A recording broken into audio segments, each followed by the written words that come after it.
Na sisi tukiwa watu wa Kenya na tunajivunia Kenya yetu, basi tuendelee kama kawaida, tuchaguane na tutamaliza, na tunajua tutashinda. Cometh the hour, cometh the man. His leadership skills are unmatched, his track record unbeatable, his experience unprecedented. We'll continue to manage the economy prudently in order to achieve more growth and raise the standards of living of all Kenyans. He is a man on a mission to turn Kenya around, and he succeeded so far in only 5 short years. Today, I am delighted to join you all in celebrating this important milestone in our efforts to get the livestock industry back into production. And we are back into production. His leadership skills have seen the country achieve unimaginable growth rates, 7% and counting the last year alone, the highest in decades. He's privatized industries, brought back a spirit of investment, encouraged local competition, and made us all proud to be Kenyans. And now he's asking Kenyans for another chance to prove that he's the right man at the right place at the right time. He is Mwai Kibaki, and he was born to lead.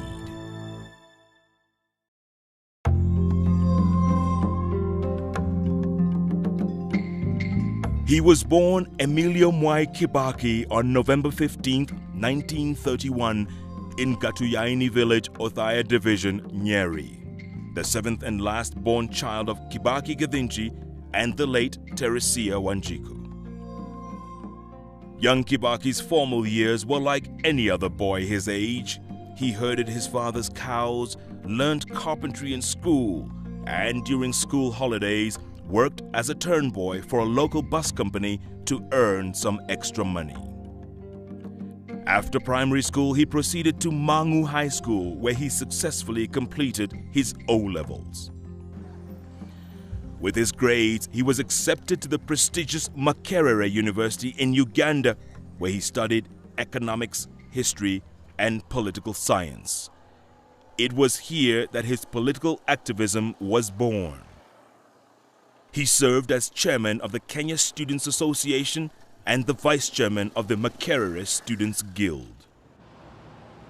He graduated in 1955 with a first-class honors degree in economics and earned a scholarship to the prestigious London School of Economics.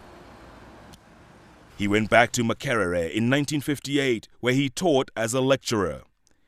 In the meantime, the calls for independence from the British were getting louder and louder, and the country needed the services of its preeminent academics and professionals. So in 1960, he quit Makerere and returned home to join the Kenya African National Union, or KANU, one of the African parties pushing for change. In 1962, Kibaki met and married Lucy Muthoni, and they would go on to have 4 children: Judy, Jimmy, David, and Tony.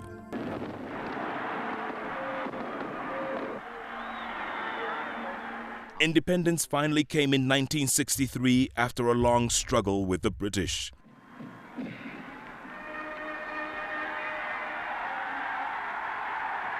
It also inflamed the ambition of the people of Kenya. It opened up new industries and economic prospects. Kenyans could now determine their own future and elect their very own representatives.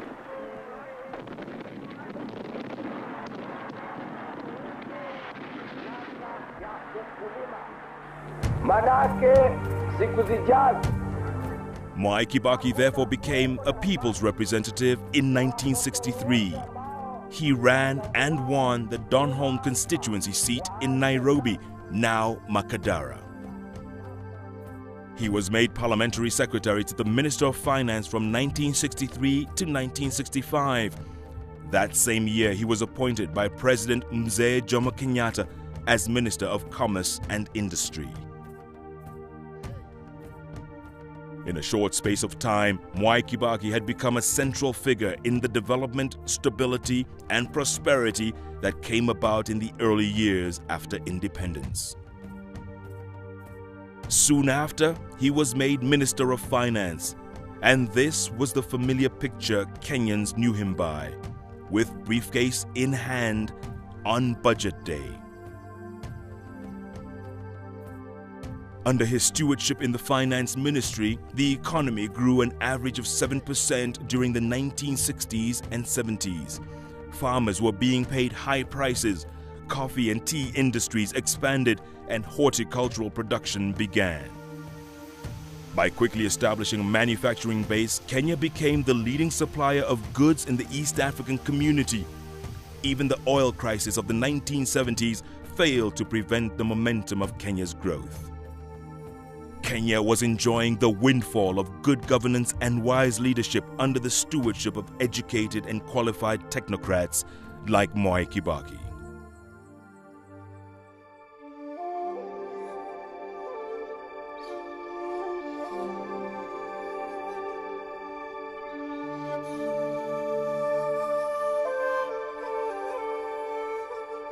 In 1978, a nation in shock mourned the passing away of its founding father, Mzee Jomo Kenyatta.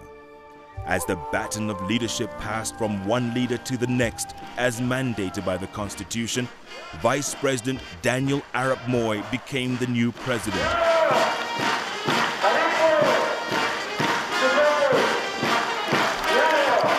Mwai Kibaki found himself side by side with the incoming President Daniel Arap Moi, a position he served with dedication and loyalty for more than a decade. Around here, he was simply known as the man next to the man.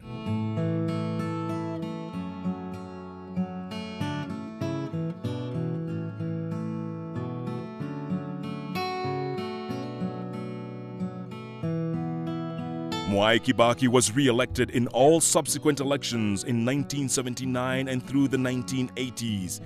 Mimi, Mwai Kibaki, naapa kwamba nitakuwa mwaminifu kwa Rais wa Jamhuri ya Kenya, Mheshimiwa Daniel Toroitich Arap Moi, na nitaitumikia Kenya kwa moyo wangu wote, na kwamba nitaihifadhi, nitailinda na kuitetea katiba ya Kenya kwa mujibu wa sheria iliyowekwa.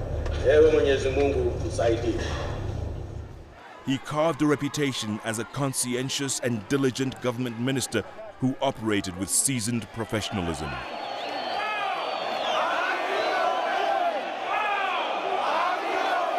By the end of the 1980s, the clamor for political change was gaining fever pitch. Politicians from the opposition were galvanizing together to ignite what was to become known as the Second Liberation. Kenyans had found their voice, and the winds of democratic change were sweeping the country, and Kenya was taking its destiny into its own hands.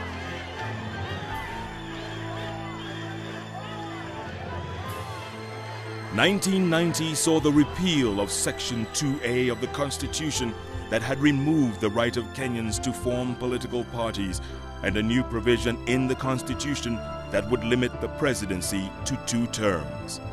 It was at this point that Mwai Kibaki would have to make a decision that would determine the future of his political life and that of the nation. Sina wasiwasi kabisa, nina uhakika kabisa ya kunitosha tena zaidi. Simply kwa sababu Kibaki amerule mwaka 5. Na Kenyans wengi hata saa hizi, hata oppositions wanasema kama Kibaki tulikuwa tungepatia 1992 tungekuwa mbali. Everybody is saying so. Kweli na manufaa kwa Kenya mzima. Mimi kura yangu itaenda kwa Kibaki. Ungana na Wakenya kote nchini. Kazi iendelee. Kura kwa Mwai Kibaki. Iwapo nitapiga kura kwa sasa, kura yangu nitampa Mheshimiwa Mwai Kibaki. Sababu zangu ni kwamba nina watoto ambao ni wadogo ambao wako kwenye primary school, nina hakikisho ya kwamba mwaka ujao sitalipa school fees ya high school. Kura yangu nitampigia Mheshimiwa Mwai Kibaki. Ungana na Wakenya kote nchini, kazi iendelee. Kura kwa Mwai Kibaki. Rome was not built in a day. What has happened over the last 5 years is work in progress. Yani tunaendelea na tunahitaji some more time kuona more progress. Kusema kweli, majimbo si the way forward. Juu to divide as a nation. Kwa sasa tunahitaji kuwa pamoja. Na pamoja ndio vitu zitafanyika the right way. I'm certain 100% mimi nitampigia kura Mwai Kibaki. Ungana na Wakenya kote nchini, kazi iendelee. Kura kwa Mwai Kibaki.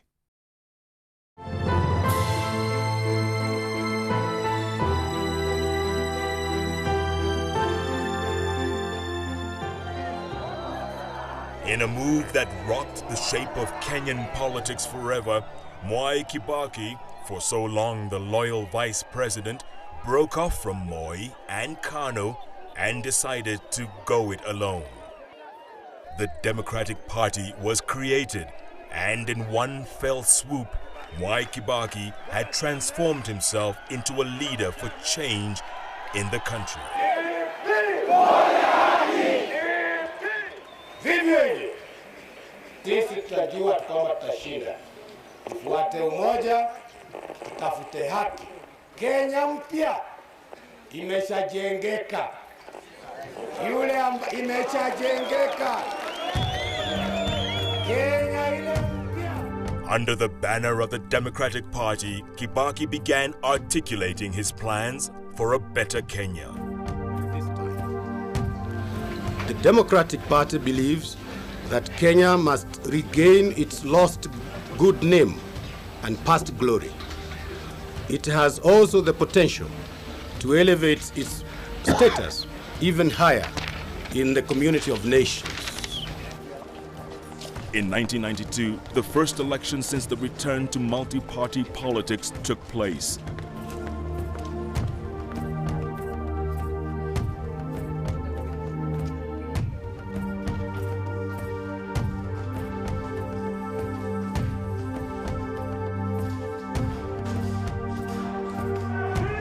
It was a highly contested election in which the opposition raised many questions on the fairness of the outcome. This is a joint statement on the general elections on the 29th of December 1992. We recognize and identify with the desire of the majority of Kenyans for genuine democratic change. The key element in the fulfillment of this desire, and indeed in the democratization process, is the holding of free and fair elections. Kibaki would come a commendable third behind the incumbent Daniel Arap Moi and the ever-popular Kenneth Matiba. But he wasn't deterred. Instead, the results seemed to make him more determined to fight for justice and equality for all of Kenya's citizens. In the late 1990s, Mwai Kibaki joined hands with other politicians and civil society groups in the Ufungamano initiative to bring about minimum constitutional reforms. It is for us here to be agreed who else we want to encourage to attend this symposium at that time. In 1997, Kibaki was back in contention. He campaigned tirelessly for victims of the land clashes.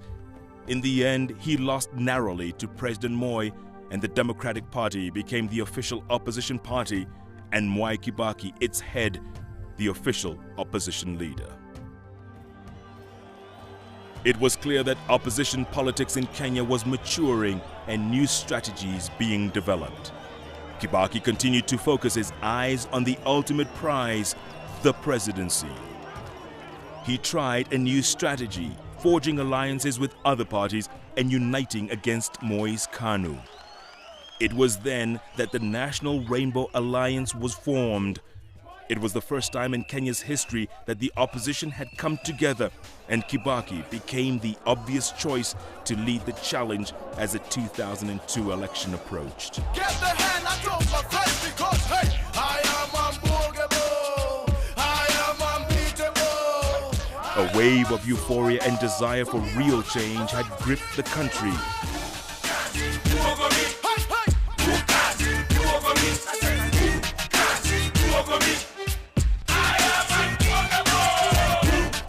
But during the campaign, tragedy struck. Kibaki was involved in a serious car accident that almost ended his campaign and almost cost him his life. But Kibaki bounced back and overwhelmingly beat the opposition candidates. He garnered more than 67% of the popular vote. The long, hard struggle had come to an end, and Kenyans ushered in a brave new era. These provisional figures do give indication that Honorable Mwai Kibaki is ahead of the next presidential candidate, that is Honorable Uhuru Kenyatta, by a very wide margin. It is not likely that the margin can be eliminated. He has therefore professionally satisfied the criterion upon which a presidential candidate must be declared elected. The Electoral Commission therefore declares Honorable Mwai Kibaki the President of Kenya. Despite the accident, the man from Othaya had fulfilled his and the country's destiny.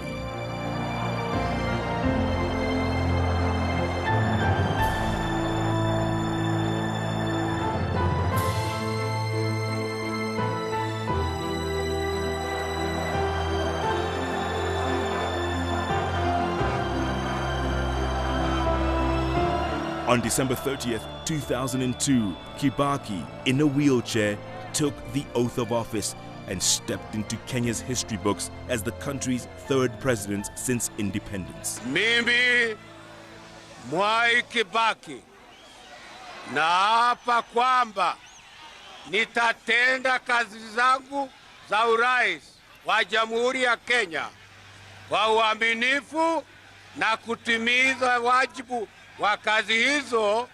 Ewe Mwenyezi Mungu unisaidie.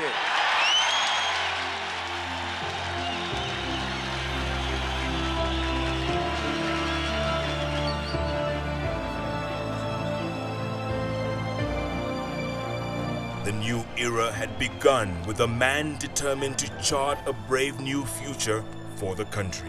Now, all of us, both young and old, men and women, Kenyans of every group, every race, every creed, have embarked on a journey to a promising future with unshakable determination and faith in God.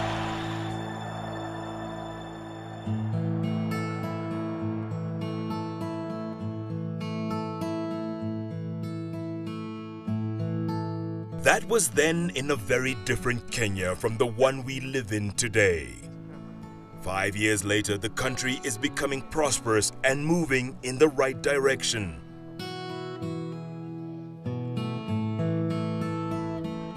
When President Kibaki was elected, he took over a country in a desperate state that failed to live up to its mighty potential. Years of misrule had left the economy in tatters.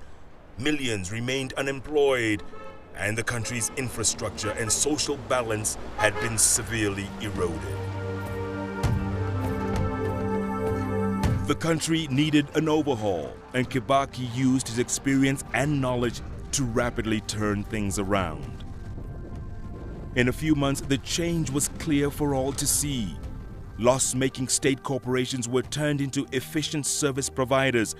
Farmers began receiving fair prices for their produce as marketing and processing organizations such as the Kenya Meat Commission and the Kenya Cooperative Creameries were restructured. The Nairobi Stock Exchange has produced record returns as more companies become listed and more Kenyans can own a share and stake in the economy. In 5 years, Kenya has bounced back. Jobs have been created. Foreign investors are streaming in. Tourism is booming. Simply put, the country is working. Kibaki's love of education and vision for seeing a generation learn made him make some sweeping reforms in the field of education.